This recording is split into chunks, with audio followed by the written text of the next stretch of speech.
Hello, my name is Paula Muldoon and I'm the leader of the Cambridge Philharmonic Orchestra, and on this bonus edition of Desk Notes I'm going to talk about the first violin part of the second movement of Prokofiev's Fifth Symphony. So, let's start at the very beginning.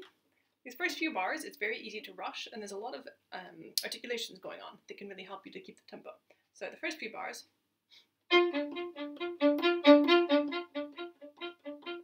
that's maybe a bit under tempo, but you can see that there's an accent on the very first note while on piano, crescendo to a forte, and then diminuendo. And the temptation is always to do,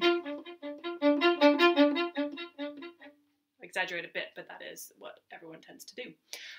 Going on a bit to number 27 rather, the second bar of 27, articulation here.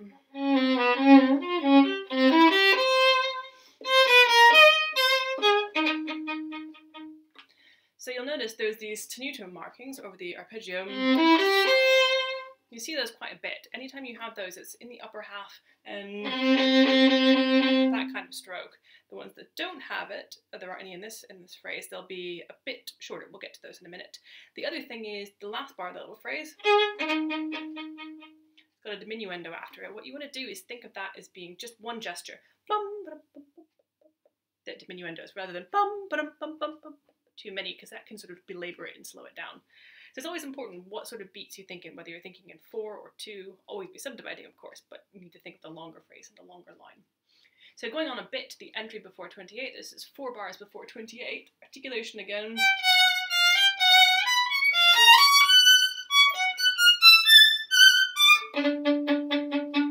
So notice again the E sharp, tricky note there in the second bar. And those are quite in the string, and then those quavers are a bit shorter. Okay, rest of the times that happens in the movement, same sort of thing. Let's go on now to the next page, page 8, and this is 2 bars before 32. There's a little hack here that can help. We've got that very high B flat up, play that with a harmonic. Whoops, not that harmonic. It's much easier than having to shift up and down. So to get to that harmonic, you put your first finger on the A string on a B flat, holding it down hard, and then lightly touch the 4th finger, and that gives you the B flat. Going on a little bit, this is quite a tricky passage coming up, not because the notes are tricky, but because the spellings are really weird. So it's good to think of which times you're going to play notes with the same finger, or rather positions with the same finger. So starting right on 32, you'll probably be doing a 4th finger. So start that on the 4th finger, and then I would do an open A, first finger on the G sharp, and then the next B flat, pretend that's an A sharp, and just play it with your first finger. So your first finger is staying sort of in the right position, just switching strings. Open A string, second finger, and then do a harmonic, so that's on the A and the D strings. And then a first finger again on the E flat.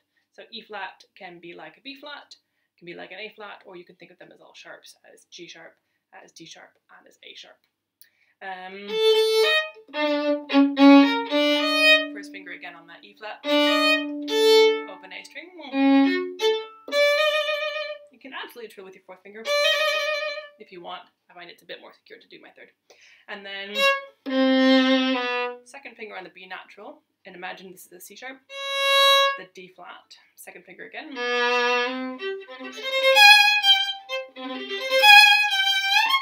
And there's a diminuendo there, but there's also a tenuto marking, so I kind of sneak a little slide up there. Going on, 34 will be with the mute, but it needs to have a sort of ferocious quality to it. So same thing at the end, that's all one gesture. And very, as articulate as you can. Going on, the next page is pretty easy. Okay, top of page 10, at number 43, there's a good little hack here. So you're playing these Gs, play them on the G string with the 4th finger. At some point, switch to your 2nd finger. Because when you play a second finger G on the G string, and a first finger G on the A string, you're right in position. that bit there, and there's no guessing around to try to get up somewhere. Then that's all pretty straightforward. And I think there maybe is one more passage. Right, that's actually it for this movement. So I'm going to do another video on the first movement, and there's also a video already out on the very tricky bits in the first movement.